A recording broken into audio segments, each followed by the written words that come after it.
Қайырлы күн баршаңызға. Менің есімім Жанар Қажымғали, дауыс қою бойынша тренер.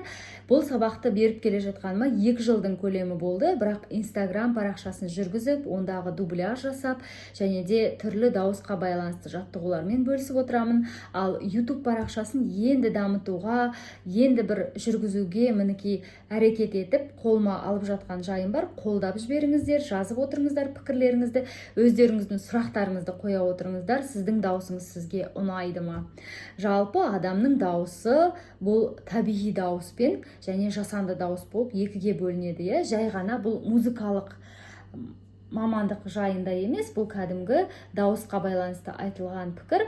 Мысалға біздің дауысымыз жоғары болатын болса, яғни жоғары шәңкілдеп, жоғары сөйлейтін кісілер бар ғой, сәлематсыңдар ма, қалдарың қалай, денсаулықтарың қалай деген секілді. Сондай дауыс бұл жасанды дауыс бізде. Ал табиғи дауыс бұл іштен шығатын дауыс.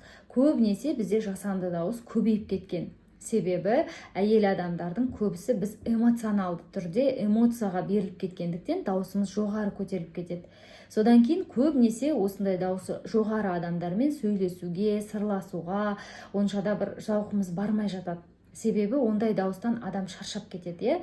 Сондықтан да табиғи дауысты реттеу, табиғи дауысты үйрену емес, бұл табиғи дауысқа кәдімгідей келу, сол табиғи дауысын шығару. Одан кейін жоғары дауыспен қолданбау. Дауыспен дұрыс қолдануды көбінесе адамдар осы менің сабағымнан үйреніп жатады. Дауыс бізде ер кісілердікі 90% өздерінің табиғи дауысы, яғни ол кісілерде тембр әдемі дауысы, 90% ол кісілерде өздерінің дауысы.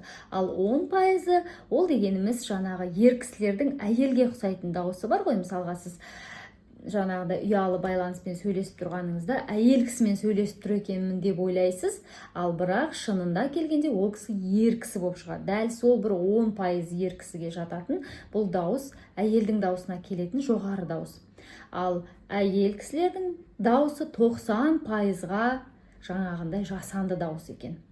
Мінекей, ал 10% табиғи дауыс. Табиғи дауыс дегеніміз бұл адамның сізді тыңдап тұрған кезде шаршамайтын дауысы ғой. Мысалға біз Мейрамбек Беспаевтың даусынан неліктен шаршамаймыз?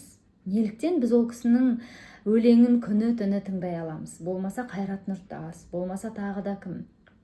Қарақат ханым, мысалға кімнің әнін сіз сүйе тыңдайсыз? Мен ең танымалдысын айтып жатырмын, неге олар деп айтпаңыздар. Бұл жерде өзіңіздің сүйікті кез келген әншіні, мысалға сіз күні түні бір әншіні тыңдай аласыз ғой, дәл солай. Сол дауыс табиғи дауыс. Табиғи болғандықтан ол бізге жаңағы мезі қылмайды, біздің құлағымызды шаршатпайды. Мінекей. Одан кейін ең маңызды дүние сөйлеуде бұл сөздік қордың көптігі, аздығы, кемдігі, және де сөздік қорға байланысты жаңағы шатасулар, паразит сөздер біздің сөзімізді өте құнсыздандыратын осы дүниелер. Мысалға қарап тұрсаңыз, көбінесе YouTube каналды жүргізетін кісілер енді жаңағы дыбыстайды ғой, өздерінің видеоларын алдымен түсіріп алады, кейін соны дыбыстаған уақытта паразит сөзді өте көп қолданып жатады.